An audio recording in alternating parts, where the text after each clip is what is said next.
അപ്പം നമ്മൾ ഇന്ന് ഉണ്ടാക്കാൻ പോകുന്ന വെണ്ടയ്ക്ക അവിയൽ. അതിന് വേണ്ടിയിട്ട് ഞാനൊരു 1/4 കിലോ വെണ്ടയ്ക്ക എടുത്തിട്ടുണ്ട്. ഇതിന് നിങ്ങൾ എപ്പോഴും പിഞ്ച് വെണ്ടയ്ക്ക നോക്കിയാണ് ഇതിൻ്റെ എടുക്കേണ്ടത് കേട്ടോ. മുറ്റിലൊക്കെ ഇടയ്ക്കിടുകയാണെങ്കിൽ കടി കൊള്ളുമ്പോൾ അതൊരു രസം കാണത്തില്ല. അപ്പോൾ ഇത് പിഞ്ചായിട്ടുള്ള വെണ്ടയ്ക്ക നോക്കി എടുക്കണം. അപ്പോൾ 1/4 കിലോ എടുത്തിട്ടുണ്ട്. ഇത് നമുക്ക് കട്ട് ചെയ്യണം. പിന്നെ ഇതിൻ്റെ കൂടെ സവാള ചേർക്കണം. സവാള ഇല്ലെങ്കിൽ ചെറിയ ഉള്ളി ചേർക്കുകയാണെങ്കിൽ ഇച്ചിരി കൂടി നല്ലതാണ്, നല്ല ടേസ്റ്റ് ആയിരിക്കും. ഓക്കെ, അപ്പോൾ സവാള വന്നിട്ട് ഇപ്പോൾ ഇത് ഞാൻ ഒരെണ്ണം എടുത്തിട്ടുണ്ട്. ഇനി ഒന്നിൻ്റെ പകുതിയും കൂടെ എടുക്കുകയാണെങ്കിലും നല്ലതാണ്. നമ്മൾ ഉള്ളി ഇതിൽ ചേർക്കുമ്പോൾ അത്രയ്ക്ക് ടേസ്റ്റ് കൂടും. ഞാനിപ്പോൾ ഒരു പകുതിയും കൂടെ എടുത്തിട്ടുണ്ട് കേട്ടോ. അപ്പോൾ ചെറുതാണെങ്കിൽ 2 എണ്ണം എടുക്കാം. പിന്നെ ഇതിനേക്കാളും വലുതാണെങ്കിൽ 1 എണ്ണം ആയാലും മതി. ഓക്കെ, അപ്പോൾ നമുക്കിത് കട്ട് ചെയ്യാം. ഞാനിപ്പോൾ നല്ല നീറ്റായിട്ട് കഴുകി വെച്ചിരിക്കുകയാണ് കേട്ടോ. അപ്പോൾ വെണ്ടയ്ക്ക എടുത്ത് ഞാൻ കട്ട് ചെയ്യുന്നത് കാണിച്ചു തരാം. കുറേ ദിവസത്തിന് മുമ്പേ ഈ ഒരു റെസിപ്പി ഇട്ടിട്ടുണ്ടായിരുന്നാണ് എൻ്റെ ഓർമ്മ. അത് കാണാത്തവരുണ്ടെങ്കിൽ കണ്ടോളൂ. ഓക്കെ, അപ്പോൾ ഇതിൻ്റെ ഈ 2 ഭാഗവും കട്ട് ചെയ്ത് മാറ്റണം. ഓക്കെ, എന്നിട്ട് ഇതിനെ നെടുകെ കീറണം. നെടുകെ 4ആയിട്ട് കീറണം. ചെറുതായതുകൊണ്ട് 4ആയിട്ട് കീറണം. വലുതാവുമ്പോൾ ഒരു 5-6 കീറിക്കോളാം. എന്നിട്ട് ഇതിനെ ഇങ്ങനെ കട്ട് ചെയ്യണം. കണ്ടോ, അപ്പോൾ ഇതിപ്പോൾ 4 പീസായിട്ട് കിട്ടിയില്ലേ. ഇതേപോലെ തന്നെ മറ്റുള്ളത്. അപ്പോൾ ഇങ്ങനെയാണ് ഇതിനെ കട്ട് ചെയ്യേണ്ടത് കേട്ടോ. നല്ല ടേസ്റ്റ് ആയിരിക്കും കേട്ടോ. അപ്പോൾ ഞാൻ ബാക്കിയുള്ളതും കൂടെ ഇതുപോലെ കട്ട് ചെയ്ത് വെക്കാം. അപ്പോൾ ഞാൻ ആ വെണ്ടയ്ക്ക ഇതുപോലെ നീളത്തിന് കട്ട് ചെയ്ത് വെച്ചിട്ടുണ്ട്. പിന്നെ വന്നിട്ട് നമുക്കിനിയിപ്പോൾ ഈ സവാളയും കൂടെ ഒന്ന് കട്ട് ചെയ്യണം. സവാള കട്ട് ചെയ്യാനുള്ള ഇങ്ങനെ നീളത്തിന് കട്ട് ചെയ്താൽ മതി, നൈസായിട്ട് കട്ട് ചെയ്യണം കേട്ടോ. അപ്പോൾ ആ വെണ്ടയ്ക്കയുടെ കൂടെ നമ്മളിട്ട് വഴറ്റുകയാണ് ചെയ്യുന്നത്. ഇതുപോലെ നീളത്തിന് നൈസായിട്ട് കട്ട് ചെയ്താൽ മതി. അപ്പോൾ അതിൻ്റെ കൂടെ വഴണ്ട് കിട്ടിക്കോളും. തീരെ കുഞ്ഞു കുഞ്ഞായിട്ടിടുകയാണെങ്കിൽ ഇത് പെട്ടെന്ന് വഴടുകയും ചെയ്യും, വെണ്ടയ്ക്ക താമസിക്കുകയും ചെയ്യും വഴട്ടാനായിട്ട്. ഓക്കെ, അപ്പോൾ ഇതുപോലെ ഒന്ന് കട്ട് ചെയ്ത് ഇട്ടോളാം. ഓക്കെ, ഞാനതെല്ലാം കട്ട് ചെയ്ത് വെച്ച് ഇനി നമുക്ക് ഉണ്ടാക്കാം. അപ്പോൾ ഞാൻ ഗ്യാസ് ഓൺ ചെയ്തു. ഒരു പാൻ വെച്ചിട്ടുണ്ട്. ഒരു 2 ടേബിൾ സ്പൂൺ, ഞാനിപ്പോൾ വെളിച്ചെണ്ണയാണ് യൂസ് ചെയ്യുന്നത്. നിങ്ങൾക്ക് ഏത് എണ്ണയാണോ നിങ്ങൾ യൂസ് ചെയ്യുന്നത് അതെടുത്തോളൂ. 2 ടേബിൾ സ്പൂൺ വെളിച്ചെണ്ണ ഒഴിച്ചു കൊടുത്തു. അപ്പോൾ അത് ചൂടാകട്ടെ. അപ്പോൾ ഇതിലൊരു 1/2 ടീസ്പൂൺ കടുക് ഇട്ട് കൊടുക്കാം. കടുക് ഒന്ന് പൊട്ടട്ടെ.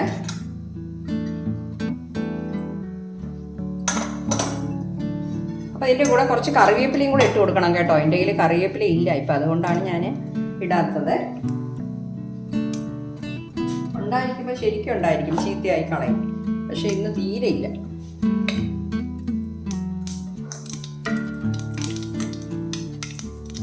അപ്പം അതിൻ്റെ കൂടെ നമ്മൾ കട്ട് ചെയ്ത് വെച്ചിരിക്കുന്ന വെണ്ടയ്ക്കയും സവാളയും ഇട്ട് കൊടുക്കാം.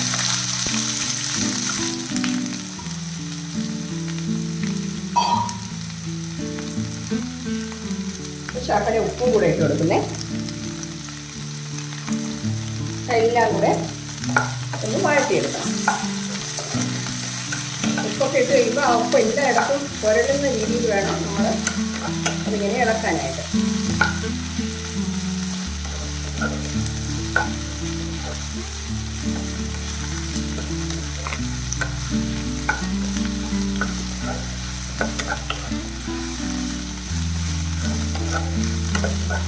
വെണ്ടയ്ക്ക നമ്മൾ കട്ട് ചെയ്യുമ്പോൾ അതിൽ വെള്ളം ഒരുപാടൊന്നും പാടില്ല കേട്ടോ.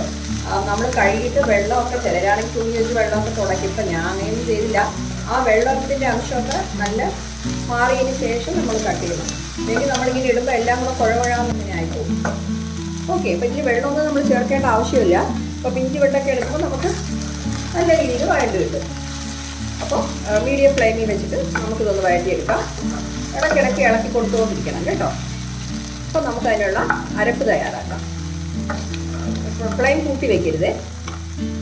അപ്പം ഞാൻ അതിനുള്ള അരപ്പ് തയ്യാറാക്കാനായിട്ട് ഒരു 3/4 കപ്പ് തേങ്ങ എടുത്തിട്ടുണ്ട്. പിന്നെ അതിന് ശകലം കൂടിയാലും കുഴപ്പമില്ല, തേങ്ങ തീരെ കുറച്ചിട്ടാൽ കൊള്ളത്തില്ല, അതാണ്. അപ്പം നമ്മുടെ വെണ്ടയ്ക്ക വേണ്ടി വരുമ്പോൾ പകുതിയാവും അതിൻ്റെ, അത് വേറെ. പക്ഷേ തേങ്ങ കുറച്ച് വേണം. അപ്പം 3/4 കപ്പ് എടുത്തിട്ടുണ്ട്. സാധാരണ നമ്മൾ ചായയൊക്കെ കോഫിയൊക്കെ കുടിക്കുന്ന കപ്പുണ്ടല്ലോ, അത് നിങ്ങൾ അളന്നെടുത്താൽ മതി. ഓക്കെ, അപ്പോൾ ഒരു 3-4 ചെറിയ ഉള്ളി ഇട്ടിട്ടുണ്ട്. പിന്നെ വന്നിട്ട് ഇതിൽ കുറച്ച് ജീരകം ചേർക്കണം.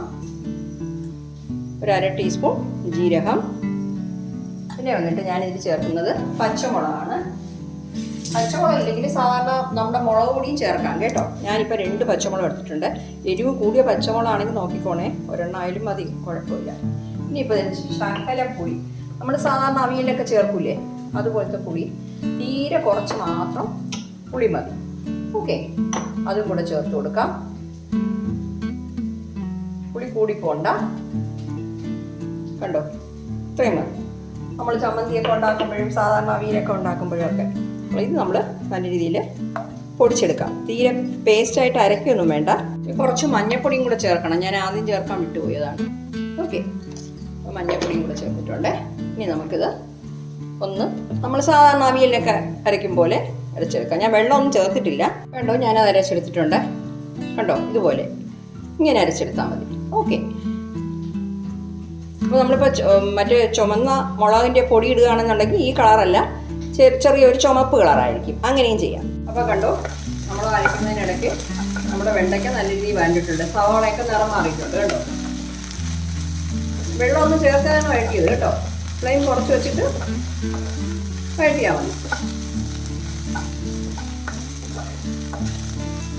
അംശം ഉണ്ടെങ്കിൽ ഒരു വെണ്ടയ്ക്ക എടുത്ത് നോക്കിക്കോളാം വഴണ്ടിട്ടുണ്ടോ. നമ്മൾ നൈസായിട്ട് കട്ട് ചെയ്തിട്ടാൽ പെട്ടെന്ന് വഴണ്ടി കിട്ടും. അപ്പോൾ ഇതിൻ്റെ കൂടെ നമുക്ക് നമ്മൾ അരച്ച് വെച്ചിരിക്കുന്ന അരപ്പിട്ട് കൊടുക്കാം. നമ്മൾ ആദ്യം ഉപ്പ് കുറച്ചിട്ടതേ ഉള്ളൂ, സാൾട്ട് ചെക്ക് ചെയ്തില്ല.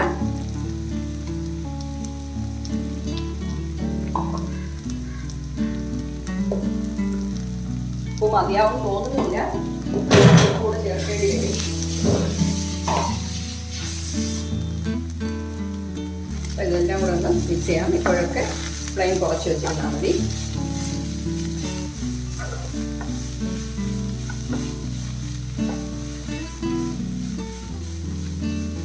തേങ്ങയുടെ പച്ചമണം ഒന്ന് മാറണം. സാധാരണ അവിയലൊക്കെ വയ്ക്കുന്ന പോലെ തന്നെ പച്ചമണം മാറിയോണ്ട് നമുക്ക് ഫ്ലെയിം ഓഫ് ചെയ്യാം. അപ്പോൾ ഇതിൽ ഞാനിപ്പോൾ കുറച്ചിട്ടുള്ളത് കറി ലീവ്സ്. എനിക്കാണെങ്കിൽ എല്ലാത്തിലും കറി ലീവ്സ് മല്ലിയിലൊക്കെ നിർബന്ധമാണ്. പക്ഷെ എന്ത് ചെയ്യാൻ ഇപ്പം ഇല്ല.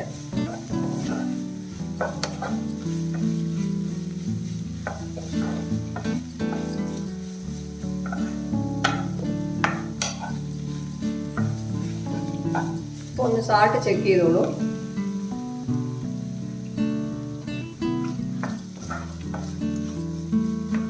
സാൾട്ട് പോരാ, ശകലം കൂടെ വേണം. അപ്പം ഇപ്പം നമ്മൾ സാൾട്ട് ഇടുമ്പോൾ എല്ലായിടത്തും കൂടെ ഇരിക്കും, അതായത് അവിടെ ആയിട്ടിരിക്കും. അപ്പം ഞാൻ എന്ത് ചെയ്യുന്നത് വെച്ചാൽ കുറച്ച് സാൾട്ട് കയ്യിലെടുത്തിട്ട് ശകലം വെള്ളം ഇങ്ങനെ അതിതായിട്ട് അങ്ങനെ കളിച്ചു കൊടുക്കും. അപ്പോഴേ നമ്മുടെ സാൾട്ട് എല്ലായിടത്തും എത്തിക്കോളും.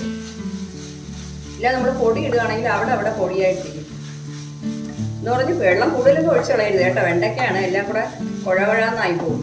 നമ്മുടെ അവിയൽ വേറെ എന്തെങ്കിലും ഒരു റെസിപ്പി ആയിപ്പോകും. ഓക്കെ, അപ്പോൾ നമ്മൾ വെള്ളം ഒട്ടും ചേർക്കുകയാണ് ചെയ്തിട്ടുള്ളത്. നമ്മൾ ഹെൽത്തി ആയിട്ടുള്ള വെണ്ടയ്ക്ക അവിയലാണ് കേട്ടോ.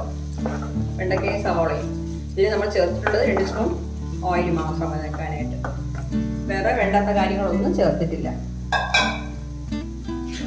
നമ്മളെപ്പോഴും വെണ്ടയ്ക്ക മെഴുക്കുരുട്ടി, വെണ്ടയ്ക്ക കിച്ചടി, വെണ്ടയ്ക്ക തോരൻ ഇങ്ങനെ വയ്ക്കും.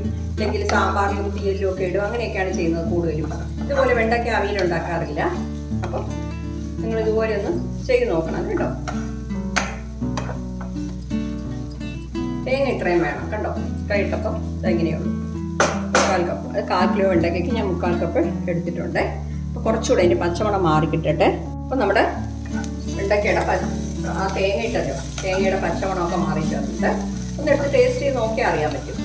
ഓക്കെ, കണ്ടോ, ആ വെണ്ടയ്ക്കയുടെ ആ വഴുവഴുപ്പൊന്നും ഇല്ലാതെ നല്ല രീതിയിൽ നമുക്ക് വെണ്ടയ്ക്ക അവിയൽ കിട്ടിയിട്ടുണ്ട്.